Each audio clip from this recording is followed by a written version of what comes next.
Hello guys, welcome to my this video, and in this Angular tutorial I will discuss about lifecycle hooks, and this is first video of lifecycle hooks. So first of all, here I will give you the brief idea about lifecycle hooks, and after that I will discuss about ng on changes. Okay, so guys, here you have to be understand what is lifecycle hooks. So lifecycle hooks are the interface of an Angular, and Angular provide different types of lifecycle hooks for performing defined thing, because lifecycle hooks execute at different times. Okay, so guys, when we create a new component, so first of all guys, when we generate a new project using command prompt, so that time we get a by default component, that is app component. So if I go to the app component ts file, so here you will find on init is imported by default, and here it's implements here, and here is the method ng on init.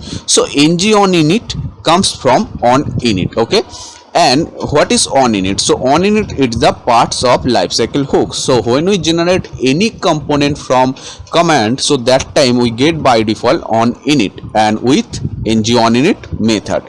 So if I go to the another component, home component, which I create custom, that is home component. So if I go to the ts file, so here you will find the same things on init here, and here is the ng on init method. But guys, the thing is why Angular provide it by default, because Angular is not providing the other lifecycle hooks, because I already said there is a different types of lifecycle hooks. So Angular provide by default lifecycle hooks because we use on init defined times, I mean maximum time we can say.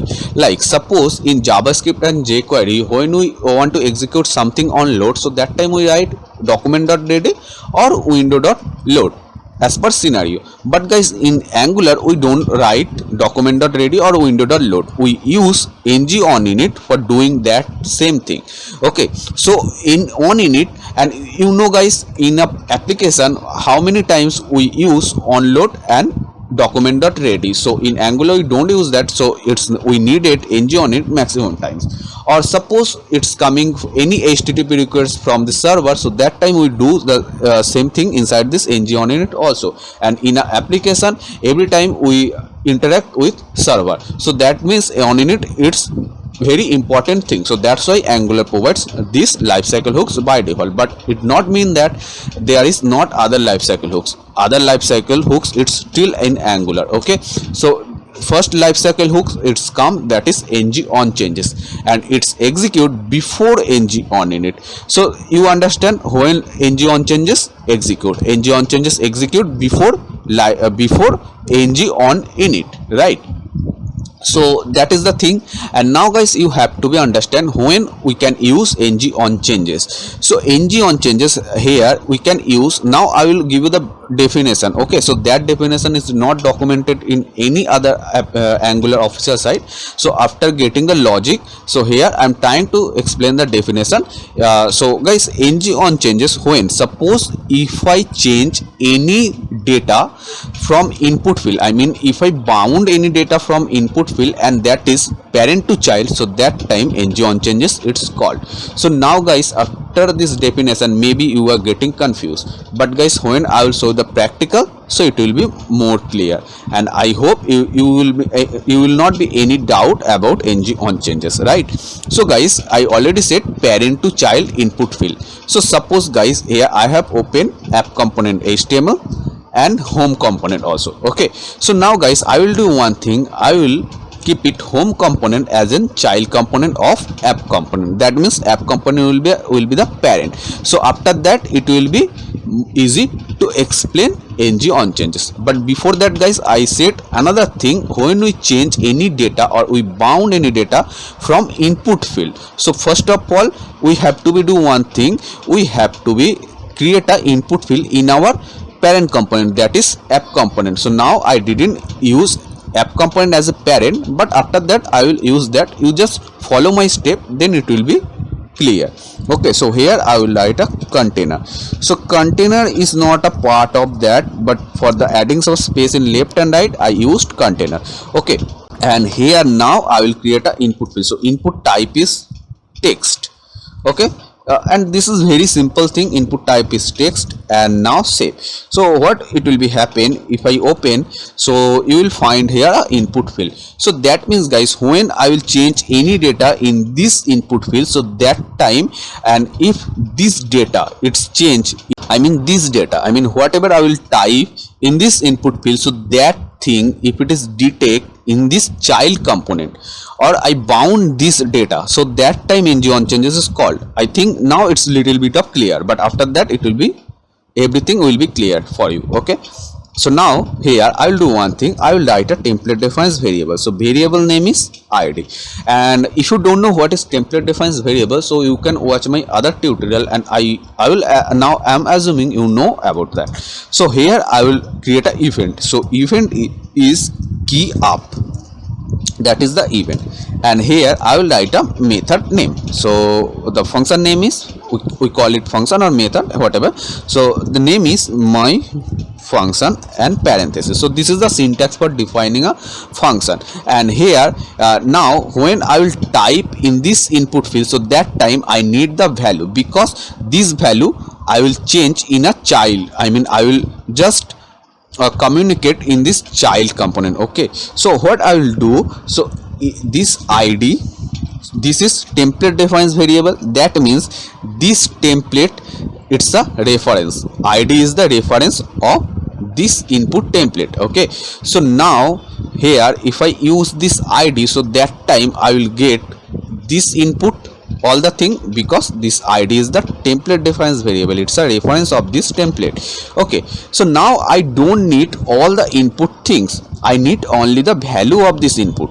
So what I will do here, dot value I will write, and now guys I will just copy this method, or here I will paste this one. Okay, so here you can see I have passed a parameter, and the parameter is this template defines variable dot value, because I need the value of this input, will not hold the template. Okay, so here I will pass another parameter for getting the value of this input field. So now here I will write the parameter name is value. But guys, here I will say one thing, template defines variable name and the parameter name you can write anything. Okay, so now here if I use console.log and this value, so what I will get here in the console, so here it's loaded.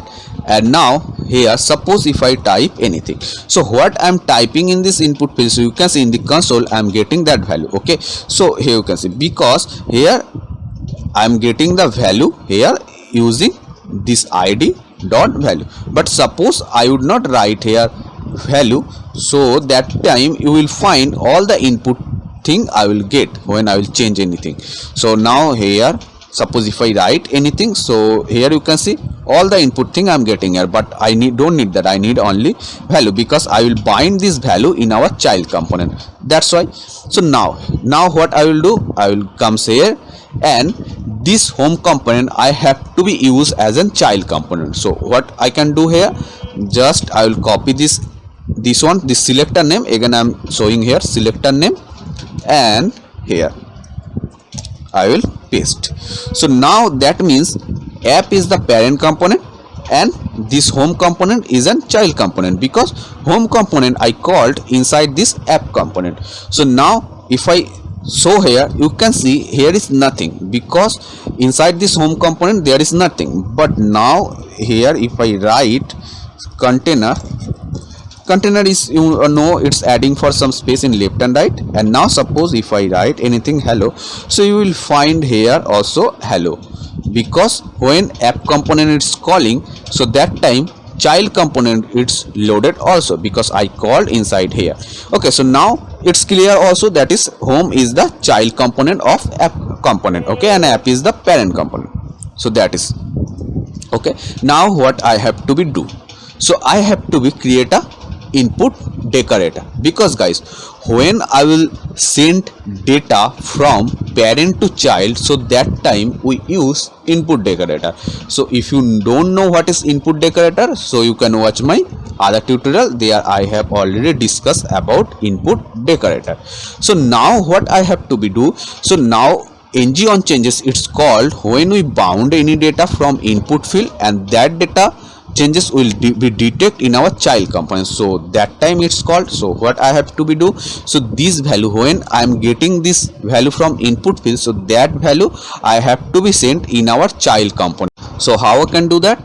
So just simply here I have to be, I mean in a child component, inside this child component I have to be write a input decorator, that is called decorator. Okay, so guys here, just here, so everything I'm doing before ng on it, because on changes it's called before on in it, so that's why I'm doing here. Okay, but if you want, so you can do same thing after this on in it. Okay, now here this is the decorator sign at the rate, and after that this input decorator I have written, and now here I will write the parenthesis. Okay, and now after that here I have to be write a variable, and by this variable I will send data from parent to child, and when I'll send data from parent, so that time this data actually I will receive in our child component, and that is home.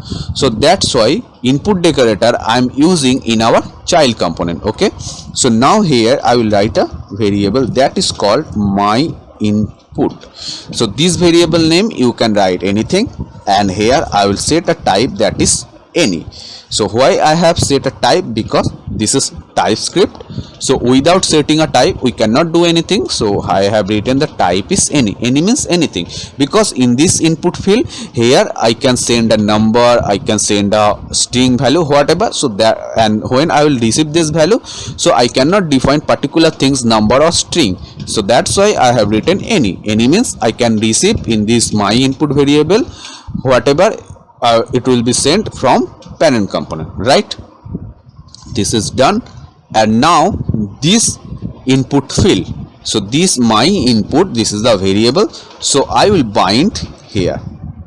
Okay, I bind here, and now I have to be do, just I have to be go this input field, because when I will just send this my input, so that time I will receive this input field in HTML. So I have bind here, and how I can receive, because this is coming from app component, so I have done one thing, I used input decorator, and here it's input and my input, right? Because I'm getting input, so that's why. And now I have to be send something, some data from this my input variable, because I will receive my input, and I bind here. So what I will do here, and guys don't skip this video, maybe it will be confused here, but if you follow this step in your project with me, so it will be clear to you. Okay, so guys here I will use square bracket and I will paste my input, and now guys here I will do one thing, I will write another variable, because when I will change any value in this input field, so that value I will pass first of all that variable, what I will write here, and this variable name I can write child. Okay, this one, something, whatever you can write here. Okay, so first of all, this in this child variable it will comes the value, and this value I will pass my input, and this my input I am getting here, and it's coming from the parent component, so that's why I implement my input as an input decorator, right? I hope it's clear. So guys here in this child component I have written a variable, so I will do one thing. So here in the app component, just here I will write type is any, and first of all here if I write here sending data parent to child, so what will be the output? So you will find here, just a minute, I have to be save this one because I forgot to save. So it's done. So now you will find here, you can see sending data from parent to child. Why? Because guys, just understand clearly. So guys here it's a very important to understand parent and child components communication before understanding ng on changes, so that's why I'm explaining it again. And if you know about this one, so you can skip this one. Okay, so now guys here you can see this child component, this is the variable, and this child component I passed here, and this child component's value, it's coming my input, and this I bind here, and here you can see I use this my input in this input field, so that's why I'm getting the value here. So now when I will write something in this input field, so that value if I change here, bind here, so how I can do that? So just this value I am getting. So in this child variable here I will write, you can see this dot child equals to this value. So whatever I will get in this value parameter, so that I will assign in this child variable here. Okay, so now actually what it will be does, so first of all it will be loaded. So now here if I write parent, so you can see the value is changed, and here, so now what's happening guys, it's happening this input field is in parent component, but this data I'm sending from parent to child. Okay, and how? In the by this input field, I mean whatever I'm typing in this input field, so that's data, it's going into the child component via input field. So that means the data is changing in our parent to child by the input field, so that time ng on changes is called.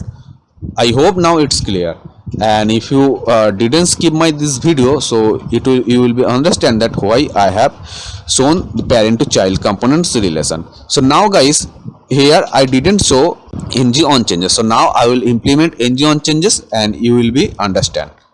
So guys, here the another thing, this type of question you may face at the time to interview also, that is where ng on changes will be execute. So guys, here you have to be say ng on changes will be execute in a child component, because the data is changing in the child component. So in the child component ng on changes will be called. So if I implement ng on changes in the parent component, it will not be detected, because guys here I'm sending the data from parent component, but the data is changing in our child component. Okay, so I have to be implement on changes in our child component. So how can that implement?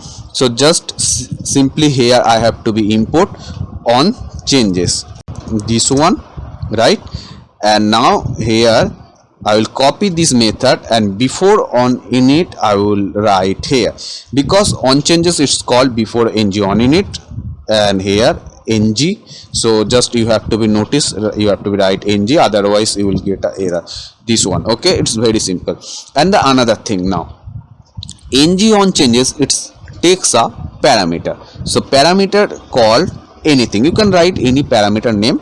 Okay, I will write the parameter name is changes and colon, and this parameter type will be simple changes, and this is also comes from Angular code. Okay, so here you have to be write simple change, you cannot change the name, simple change, and you have to be surety that you have to be sure that is it's imported or not. So you have to be, if it is not by default imported, when you will type here, so that time you have to be manually import here simple change. Okay, so now the changes type is simple change. So now if I console dot log and changes, so what it will be happen? So now you can see here. Okay, so now suppose when I will change our data, suppose if I write parent, so you can see how many types I am typing a keyword, so that time it's called my input. So first of all if I open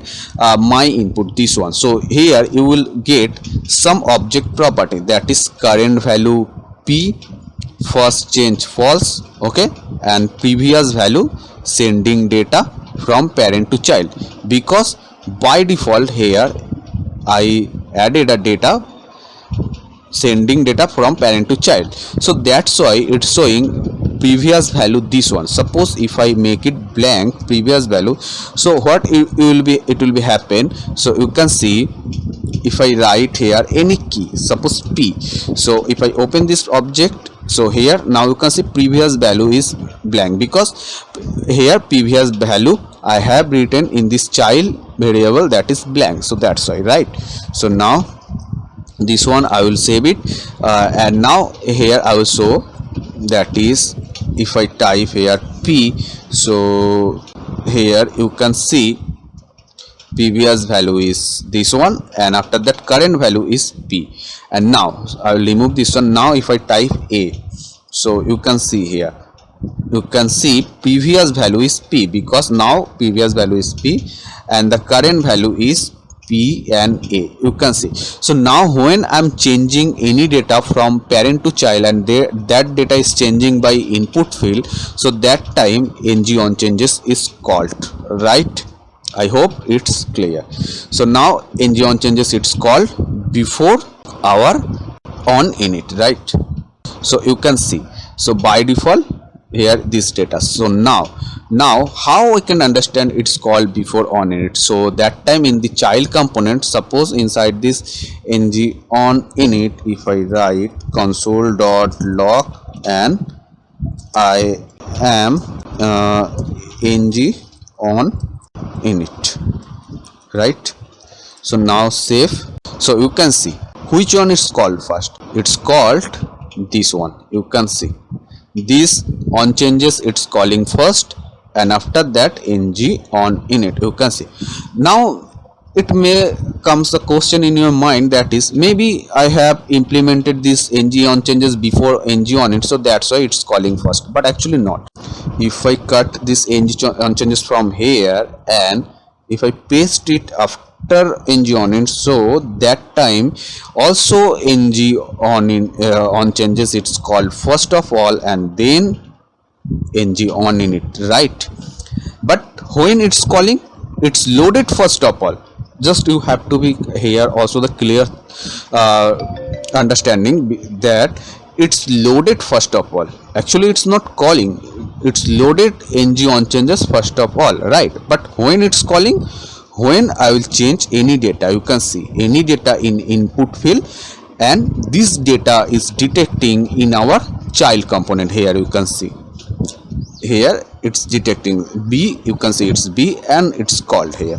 But guys, here suppose this data, I'm changing this data here, but this data I'm not, if I not send in our child component. So in this child, by this child variable I was sending the data which I am changing in our input field. But suppose this data if I don't change, right? So that time what it will be happen. So if I comment this one, so now you can see it's loaded first of all and it's showing the previous value, current value is sending data parent to child, okay, current value. And now here if I write p, so data it's not changed in our child component, so that's why ng on init it's not called here, right? When I will change data from parent to child via input field, so that time ng on changes will be execute, right? So if I now change our data, so you will find, and this data is detect in our child component, it's fine, you can see here. And another thing, suppose if I pass here hello and if I write here, so also it's called, you can see current value is hello. Because guys, this data not that mandatory that you have to be change I mean you have to be send data by your input fields data, okay? You can change anything, but data have to be sent when input field will be changes, right? So here when I'm typing something in input field, so that time I send the data, but data is not whatever I type, data is static hello, that time also it will be called. So everything I have declared here. So I hope ng on changes lifecycle hooks is clear to you. So in that kind of scenario, like when we need this kind of scenario, so we can use ng on changes. And if you have any doubt, you can write in comment, I will try to solve your doubt. Otherwise it will be better after writing the comment, if it is any error or anything, so that picture you can send in my Instagram, because it's not possible to send picture in YouTube comment. So that's why I will suggest just send your error in my Instagram ID. If I get a time, obviously I will solve your doubt, okay? And if you find this video is helpful, so please like this video, and after that in the next video I will upload the another lifecycle hooks, that is ng on in it. Okay, it's also a life cycle part of life cycle hooks. So in this video I already discussed about something ng on in it, but guys in the next video I will discuss it very deeply, because here it's a constructor. Okay, so here when I will discuss about ng on it, so it will becomes to your mind constructor, because this is the same thing. So why we use constructor and why we use ng on in it, so it may comes in your interview question and it will be applicable for your real life project. So that time I will discuss ng on it in our next video. So I hope you will be enjoyed that video also. And here if you want to get update, so please subscribe my channel and also press the notification bell icon, because when I will upload any video, so that time you will get a notification.